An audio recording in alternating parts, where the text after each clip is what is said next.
Assalamualaikum warahmatullahi wabarakatuh. Halo Ananda Teacher. Wah, senang ya sudah memasuki tahun ajaran baru dan di kelas yang baru. Bagaimana kabarnya? Semoga selalu dilindungi oleh Tuhan Yang Maha Kuasa dan selalu sehat walafiat. Mengawali semester ini, kita akan membahas materi tentang teks berita. Bersama teacher kita akan bahas materi selengkapnya.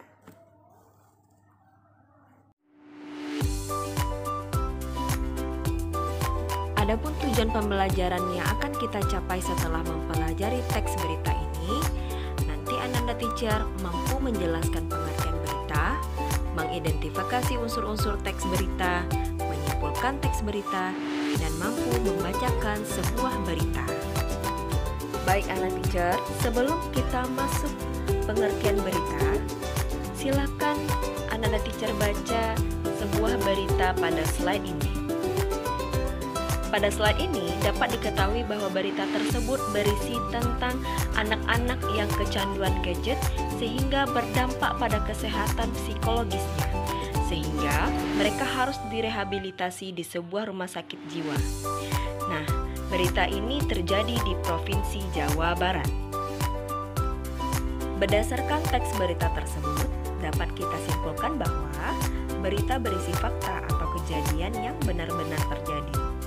Kemudian, berita berbentuk laporan, baik secara tertulis atau berupa teks maupun secara lisan atau disampaikan pada media massa seperti televisi atau media elektronik lainnya.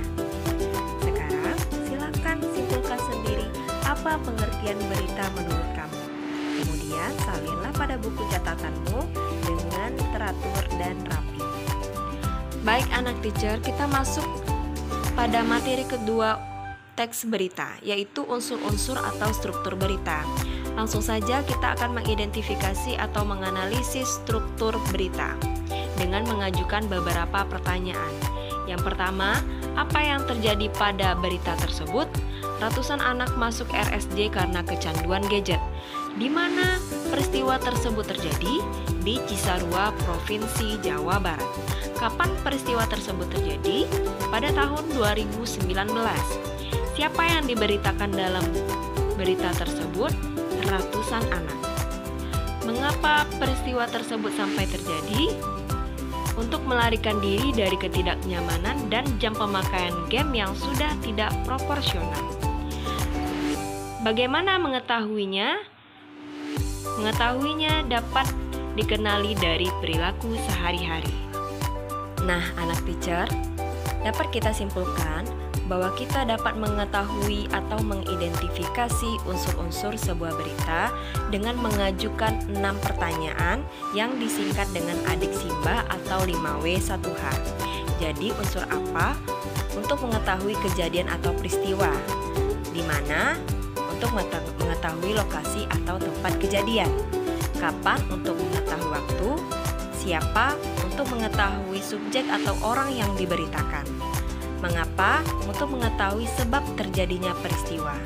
Bagaimana untuk mengetahui kronologis atau urutan peristiwa, solusi, atau keadaan situasi kejadian?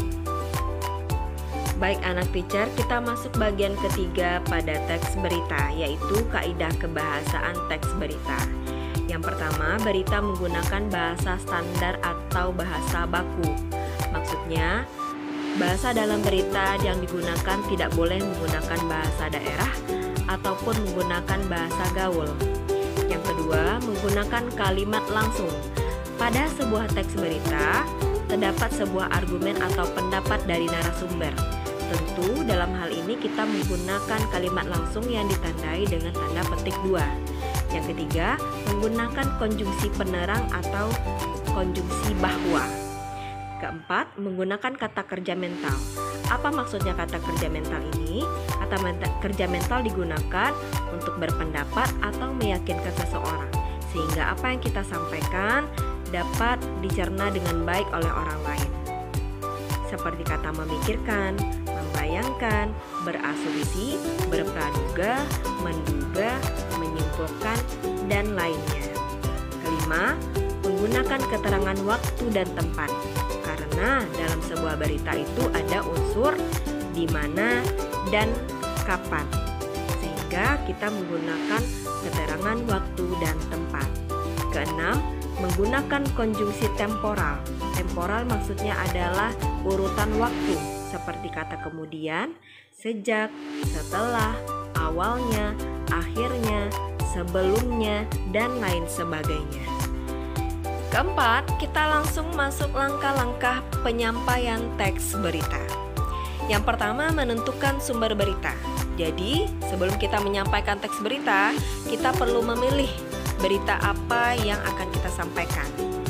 Kedua, kita mendatangi sumber berita. Kita dapat mendatangi narasumber atau lokasi peristiwa.